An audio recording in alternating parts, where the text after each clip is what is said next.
नमस्कार, मैं शिवम। आप देख रहे हैं ऑनलाइन न्यूज इंडिया। मोदी सरकार के द्वारा देश की 6 लाख करोड़ रुपए की संपत्ति बेचने का ऐलान कर दिया गया और इसके बाद राहुल गांधी ने मोदी सरकार को जमकर घेरा। राहुल गांधी क्या कुछ कहते हैं उसको बाद में सुनाएंगे, लेकिन फिर मोदी सरकार के द्वारा मोदी सरकार का बचाव करने के लिए स्मृति ईरानी आती हैं, उनको सामने लाया जाता है। वो क्या कुछ कहती हैं, पहले आप उसको जान लीजिए। कैसे स्मृति ईरानी सारा ठीकरा कांग्रेस के ऊपर फोड़ने की बात करती हैं और ये कहती हैं कि ये जो बेचने की परंपरा है ये कांग्रेस की है, लेकिन सच क्या है आप सब लोग जानते हैं। कैसे कांग्रेस ने जो कुछ भी पिछले 70 सालों में बनाया उसको प्रधानमंत्री मोदी और उनकी सरकार बेचने का निरंतर काम कर रही है। वो सारी चीजें आपको समझाएंगे, लेकिन सबसे पहले एएनआई का ये ट्वीट देखिए। एएनआई को इंटरव्यू देते समय स्मृति ईरानी ने क्या कुछ कहा उस पर चर्चा करना सबसे ज्यादा महत्वपूर्ण है। उसके बाद राहुल गांधी ने क्या कुछ कहा है उसको आपको सुनाएंगे। ये ट्वीट देखिए। स्मृति ईरानी कहती हैं 2008 में नई दिल्ली रेलवे स्टेशन के संदर्भ में एक आरएफपी तब घोषित हुआ था जब केंद्र में कांग्रेस की सरकार थी।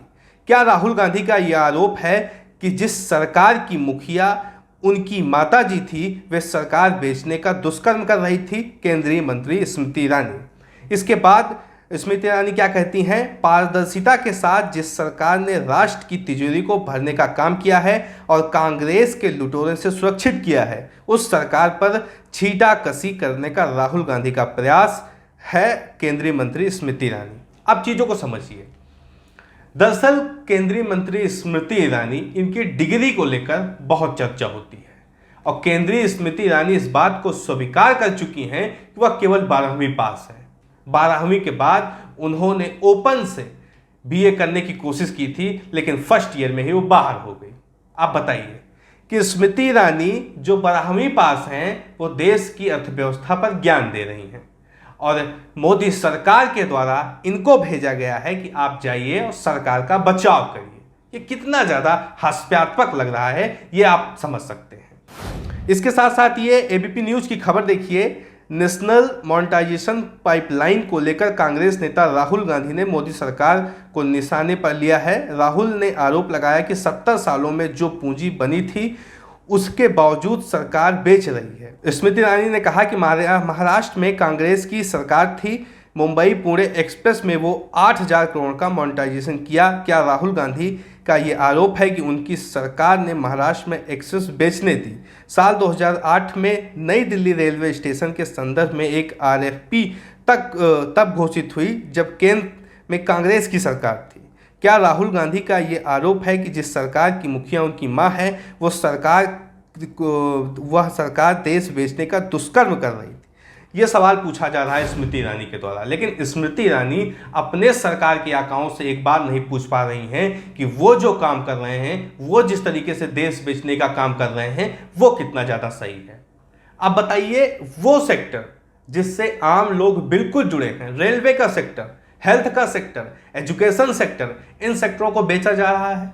तेल बेचा जा रहा है, रेल बेचा जा रहा है। कोई ऐसी चीज नहीं बच रही है जिसको ना बेचा जा रहा हो इस सरकार के द्वारा। आम जनता कहां जाएगा? महंगाई किस चरम पे पहुंची हुई है? कई सारे सवाल हैं। यही स्मृति ईरानी जब यूपीए की सरकार थी तब 350 रुपए सिलेंडर के दाम थे और 350 रुपए सिलेंडर के दाम होते हुए ये छाती पीट कर इसका प्रदर्शन करती थी, विरोध प्रदर्शन करती थी और कहती थी महंगाई है। और आज वही सिलेंडर का दाम 900 रुपए के करीब पहुंच चुका है और स्मृति ईरानी बिल्कुल खामोश है, कुछ भी बोलने से वो कतरा रही हैं। अब आप राहुल गांधी को सुनिए। राहुल गांधी किस तरह से बता रहे हैं कि कांग्रेस की सरकार ने 70 सालों में जो कुछ भी बनाया है और मोदी सरकार आके उसको केवल बेचने का काम कर रही है। राहुल गांधी को सुनिए आप लोग। 1.6 लाख करोड़ रुपीस का gift, 26,700 kilometre national highways, railways जो इस देश की रीढ़ की हड्डी है, जिसके बिना भाइयों और बहनों देश के गरीब लोग एक शहर से दूसरे शहर में नहीं जा सकते। आज जो लोग ट्रेन में बैठे हैं आप सुनिए, 1.5 लाख करोड़ रुपए रेलवेज, 400 स्टेशन, 150 ट्रेनें, रेलवे ट्रैक और वुडशेड। और जो हमारे रेलवेज के एम्प्लॉई हैं, आप भी बात समझ लीजिए, जब ये रेलवे से छीनकर किसी प्राइवेट एंटिटी को दिया जाएगा तो आप समझ लीजिए आपके रोजगार का क्या होने वाला है। मुझे समझाने की जरूरत नहीं है। उसके बाद special gift, power transmission, 42,300 circuit kilometres of transmission network. Power generation, 6,000 megawatt hydro solar wind assets from NHPC, NTPC, NLC। National gas pipeline, 8,000 kilometre GAIL की पाइपलाइन। किसको जा रहा है आप जानते हो। यूपी कांग्रेस ने ट्वीट करते हुए लिखा, सरकार क्या बेच रही है। 26,700 किलोमीटर हाईवे 1.6 लाख करोड़ रुपए में, रेलवे से 1.5 लाख करोड़ रुपए और 42,300 किलोमीटर ट्रांसमिशन नेटवर्क बेचा जा रहा है। 6,000 megawatt hydro solar wind asset power generation बेचा जा रहा है। ये सारी चीज़ें बताया जा रहा है राहुल गांधी के द्वारा। इसके साथ साथ ही श्रीनिवास वीबी हैं, ये ट्वीट करते हुए लिखते हैं, बोली मंत्री महोदय बोली, पहले बताइए 900 रुपये पार हो चुके सिलेंडर से किसकी तिजोरी खाली हो रही है और किसकी भरी जा रही है। ये सवाल खड़ा होता है कि 900 रुपये आम सिलेंडर का दाम जो है वो पार कर चुका है। आम जनता परेशान है, तामाम कर रही है और सरकार ये कह रही है कि हम देश का खजाना भर रहे हैं, देश के खजाने में पैसे ला रहे हैं। तो असल में किसका खजाना खाली हो रहा है और किसका खजाना भर रहा है, ये सबसे बड़ा सवाल खड़ा होता है।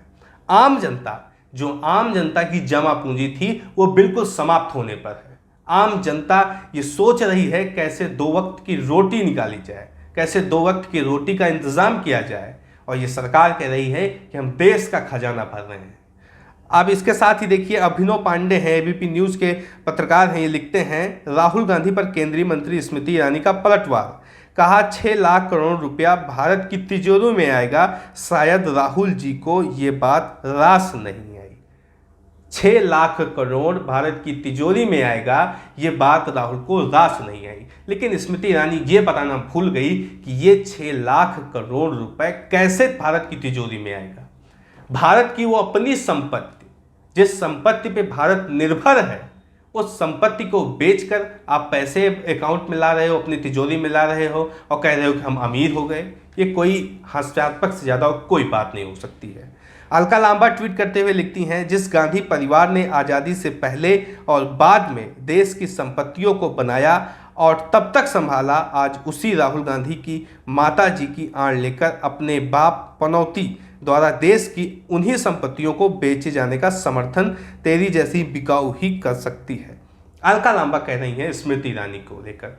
आप समझिए कि देश संकट के दौर से गुजर रहा है और इस संकट के दौर में भी प्रधानमंत्री मोदी और उनकी सरकार देश की निजी संपत्तियों को लगातार बेच रही है, जो बिल्कुल भी नहीं होना चाहिए। क्योंकि अगर सरकार के पास कुछ भी नहीं रहेगा, सरकार के पास जो कुछ है वो जनता का है, सरकार के पास अगर कुछ नहीं रहेगा तो जनता के पास कुछ नहीं रहेगा और पूरी सत्ता, पूरी हुकूमत, पूरी जिम्मेवारी केवल चंद पूंजीपतियों लोगों के हाथों में चली जाएगी, जिससे एक बार फिर से यह देश गुलामी की जंजीरों में जकड़ा जा सकता है। फिलहाल इस खबर को लेकर आपकी राय क्या है, कमेंट बॉक्स में जरूर बताएं। साथ ही साथ चैनल को सब्सक्राइब करें। मिलते हैं इस तरह किसी और खबर के साथ, तब तक के लिए नमस्कार। इस खबर को अभी लाइक करें, शेयर करें, अभी चैनल को सब्सक्राइब करें और घंटी जरूर दबाएं।